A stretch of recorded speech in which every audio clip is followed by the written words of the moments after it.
이상한 알베르게 2 데이 29. 오늘은 페이지 133페이지. 몰리나 세카 비아 프랑카 델 비에르소. 9번째 질문. 알베르게에서의 아침이 밝았다. 나는 눈을 뜨자마자 데스크로 갔다. 이번에는 또 어떤 답을 받을지 무척 궁금했다. 데스크로 내려가자 주인이 내 이름을 기억하고 있었는지 답변 봉투를 바로 전해주었다. 나는 주인에게 고맙다고 인사한 뒤 답변 봉투를 받아 얼른 방으로 올라갔다. 봉투를 열자 달콤한 과일 향이 났다.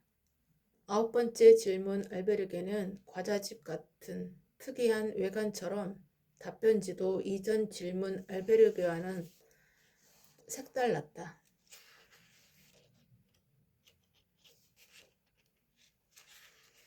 엔셜.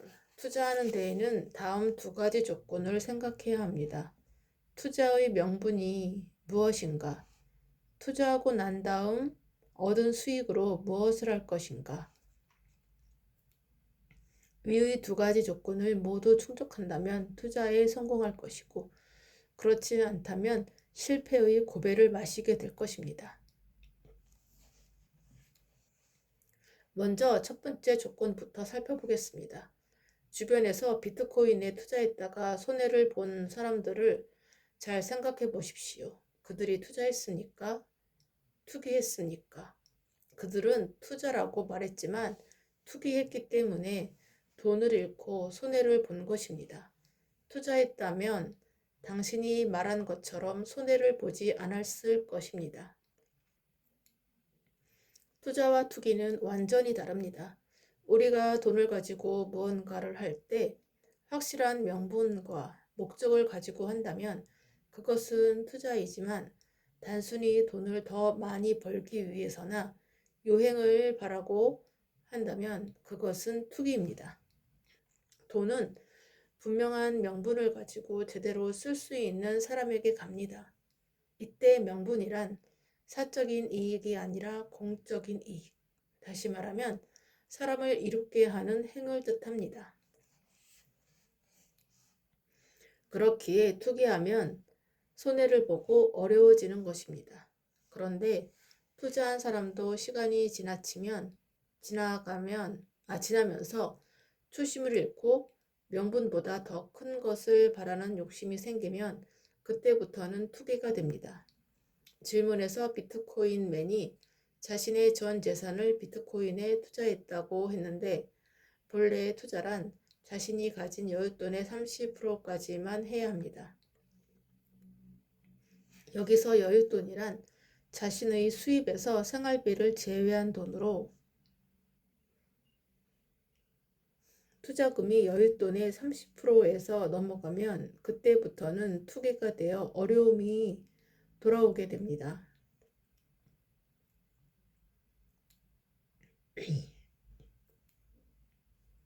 돈이 나갈 때는 그냥 나가지 않습니다. 반드시 그것을 소유하던 사람을 핥히고 나갑니다. 요즘 적지 않은 사람들이 투자하기 위해 은행에서 대출을 받기도 합니다. 그런 방법은 잘못된 것입니다. 물론 대출을 받는 것이 무조건 잘못은 아닙니다. 투자를 공부해 보기 위해서 약간의 돈을 대출할 수도 있습니다. 그런 사람은 투자를 공부해 보겠다는 명분을 갖고 있기 때문에 대출금으로 손해는 보지 않습니다. 다시 강조하지만 암호화폐든 주식이든 부동산이든 그것에 투자하는 명분이 분명히 있어야 합니다. 그렇지 않고 더 많은 돈을 모으려고만 한다면 그것은 투자가 아니라 투기이기에 반드시 자신에게 어려움이 찾아오게 됩니다. 이번에는 2번째 조건을 살펴보겠습니다. 투자하고 난 다음 얻은 수익으로 무엇을 해야 할까요? 그 수익에 대한 설계를 해야 합니다. 이때 설계란 사람을 이롭게 하는 행, 즉 올바른 사회환원과 사회적 책임을 이행하기 위한 계획을 말합니다. 하느님은 우리가 무언가를 하겠다고 하면 그 목표를 이룰 때까지는 지켜봅니다. 그런데 목표를 이룬 후 그 수익을 사회의 발전을 도모하면서 가치 있게 쓰지 못하고 사적으로 쓰거나 한 곳에 묶어 놓으면 하느님의 회수가 시작됩니다. 돈은 많은 사람들의 피와 땀이 모인 에너지로 돌고 돌아 사회에 순환되어야 하기 때문입니다. 그러면 마지막으로 당신이 말한 비트코인맨에 대해서 살펴보겠습니다. 당신은 비트코인맨이 10배의 수익을 유지하고 기부하고 있다고 했습니다. 그런데 과연 그 부가 10년, 20년이 지나도 계속 유지될까요?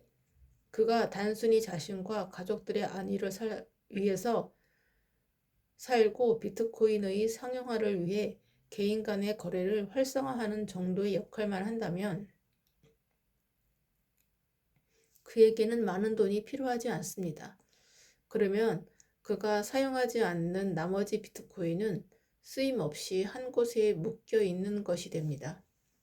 앞서 말했듯이 돈은 사람들의 피, 땀, 어린 희생으로 만들어진 에너지입니다. 이 에너지는 반드시 순환되어야 합니다. 그래서 하느님은 이런 에너지가 암호화폐의 형태이든 실물화폐의 형태이든 한 곳에 묶여 있게 두지 않습니다. 그렇게 어떤 방식으로든 비트코인맨에게 필요한 돈을 제외한 나머지 돈은 하느님이 회수해 갑니다. 하지만 그가 사회를 위한 이로운 행을 한다면 그는 지금의 수익을 유지할 뿐만 아니라 더 크게 이로운 행을 할 수 있도록 그에 맞는 더 큰 수익이 주어지게 됩니다. 비트코인맨의 프로젝트는 여전히 진행 중입니다. 그렇기에 앞으로의 행보를 지켜보아야 합니다. 그가 초심을 잃지 않고 공익을 위해 산다면 그는 진정으로 성공한 사람이 될 것이고 그렇지 않다면 어려워지게 될 것입니다. 유행을 바라지 마십시오. 명분 없이 돈만 벌려고 욕심내는 자는 하늘이 절대 돕지 않습니다. 다음 질문 알베르그의 주소는 뒷면에 있습니다. 모두가 투자한다고 하는데 사실은 돈을 욕심내서 투기하고 있었던 것이구나. 그래서 다들 망하는구나. 돈은 분명한 명분을 가지고 제대로 쓸 수 있는 사람에게 갑니다. 나는 이 문구를 보는 순간 푸엔테라 레이나에서 받았던 생각의 질에 대한 답변이 떠올랐다. 돈은 분명한 명분을 가지고 제대로 쓸 수 있는 사람에게 간다니. 그렇다면 명분이 있다는 것은 생각의 질이 높다는 것이구나.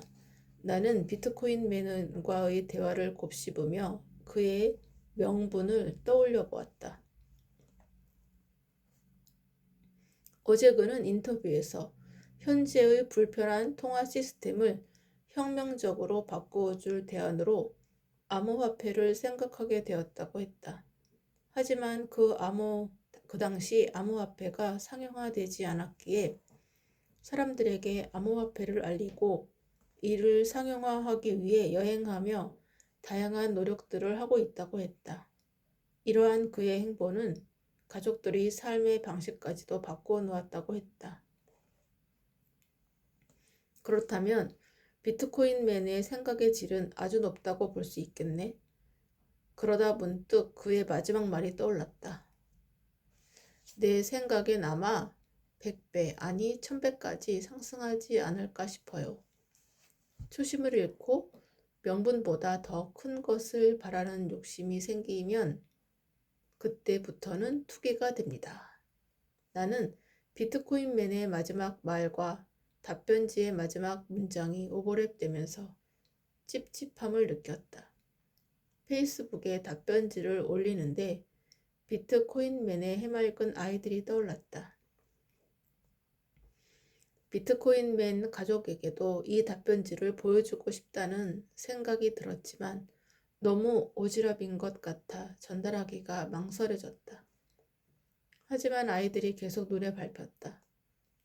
그래서 나는 이 답변을 그들에게 공유해 주기로 했다. 메모지에 나의 페이스북 계정을 적고 응원의 메시지도 함께 덧붙였다. 당신들의 프로젝트를 응원합니다. 수연. 나는 아침 식사를 하고 있는 그의 가족들을 찾아가 조심스럽게 메모지를 전달했다. 메모지를 받은 비트코인맨이 활짝 웃으며 말했다. 오, 수연씨, 고마워요. 응원 고마워요. 당신의 페이스북에 꼭 들어가 볼게요. 부엔 까미노. 나는 비트코인맨 가족과 가볍게 인사를 나누고는 짐을 챙겨 체크아웃했다. 알베르게 주인이 나에게 격려하듯 작별 인사를 했다. 부엔 까미노. 나도 그에게 힘차게 인사했다. 부엔 까미노. 알베르게를 나서자 서늘한 아침 공기가 뺨에 닿아 기분이 상쾌했다. 흙길과 아스팔트 포장 도로를 번갈아가며 씩씩하게 걷다 보니 어느새 폰페라다에 도착했다. 폰페라다는 푸르른 녹지와 진회색 지붕의 건물들이 아름답게 어우러져 있는 곳이었다. 그중 가장 돋보이는 명소가 있었는데 바로 템플 기사단의 성이었다. 근엄한 중세 시대의 웅장함이 배어있는 성과 맑은 하늘을 보니 나는 이곳에서 좀 더 시간을 보내고 싶었다. 성의 입구는 다양한 크기의 육면체 돌들이 자로 잰 듯 차곡차곡 쌓여 있었다. 육중하면서도 거대한 입구가 인상적이었다. 성 내부의 박물관에는 템플 기사단의 물품들이 전시되어 있었고 템플 기사단의 도서관도 있었다. 나는 내부를 둘러보고 밖으로 나와 돌계단을 올랐다. 성에서 가장 높은 곳에 오르자 폰페라다의 전경이 한눈에 들어왔다. 특이한 것은 폰페라다의 건물 지붕이 대체로 진회색이라는 것이었다. 순례길에 오르고 붉은색의 지붕을 많이 보아온 나에게는 색다른 풍경이었다. 나는 성을 더 둘러보고 싶었지만 시간이 허락되지 않았다. 아쉬움을 뒤로하고 성문을 나오는데 한 무리의 여행객들이 들어오고 있었다. 나는 그들과 인사를 교환했다. 템플 기사단의 성을 나와 폰페라다의 이곳저곳을 카메라에 담고 다음 행선지로 향했다. 완만하게 펼쳐진 오르막길과 내리막길이 때로는 평온하게 때로는 지루하게 느껴졌다. 나는 꽤 오랜 시간을 부지런히 걸어서 비아 프랑카에 도착했다. 마을 외곽에서 이글레시아 데 산티아고 성당이 나를 맞아주었다. 이 성당에는 용서의 문이 있는데 여기에는 재미있는 이야기가 전해졌다. 오래전 교황 칼리스토 3세가 순례자가 피치 못할 사정으로 순례를 다 마치지 못하자 이 문을 통과하면 순례길을 모두 걸은 것으로 인정해 주었다고 했다. 하하, 뭔가 엄격할 것만 같은 순례길에도 이런 융통성이 있었네. 하느님도 그렇게 꽉 막히지는 않았나 봐. 나는 어느새 비아 프랑카 마을 중심부에 다다랐다. 자리가 있을 거라고 생각하고 예약하지 않았는데 찾아간 알베르게마다 만실이었다. 이런 경우는 잘 없었는데 이상했다. 나는 어쩔 수 없이 마을 외곽으로 향했다. 몇 군데의 알베르게를 더 돌아다니다가 겨우 숙박이 가능한 알베르게를 찾았다.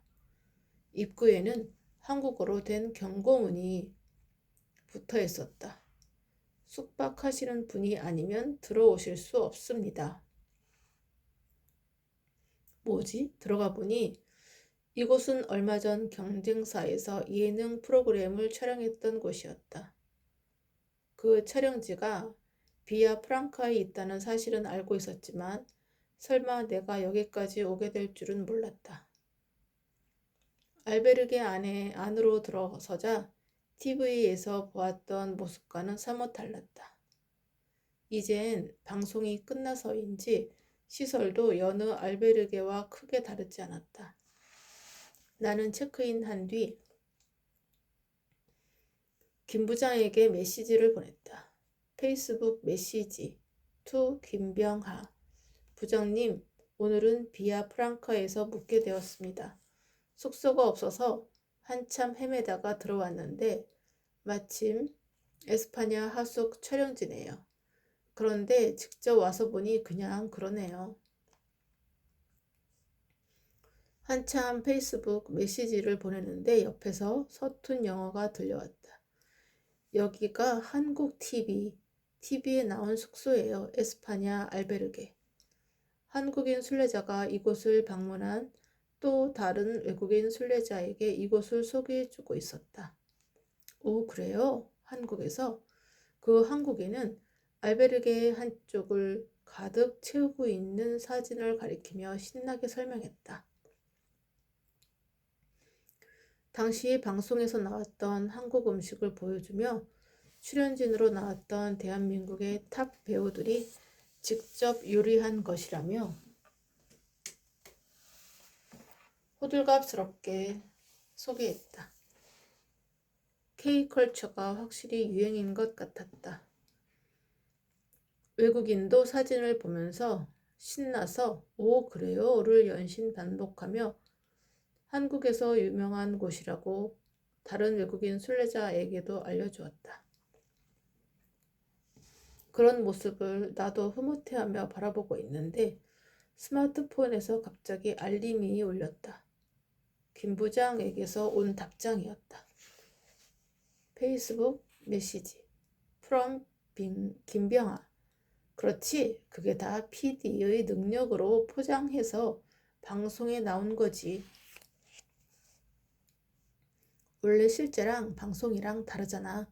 그건 그렇고 세브레이로의 일몰이 장관이라고 하더라. 거기 가서 촬영 좀 해와라. 일몰 촬영? 가만히 있어봐. 세브레이로까지 도착하려면 여기서 얼마나 가야 하지? 그나저나 내일 날씨는 어떨까? 나는 스마트폰을 꺼내어 내일 날씨부터 확인했다. 다행히 날씨도 맑았고 기온도 적당했다. 그래, 김 부장이 이 정도는 확인하고 촬영하라고 했겠지. 그런데 날씨가 문제가 아니라 거리가 더 문제네. 지도를 찾아보니 예정보다 2-3시간 정도는 더 걸어야 했다. 이런, 내일은 쉴 틈이 없겠네. 나는 일몰 촬영을 위한 장비를 미리 챙겨 놓았다. 저녁을 먹은 뒤 내일을 위해 일찍 잠을 청했다.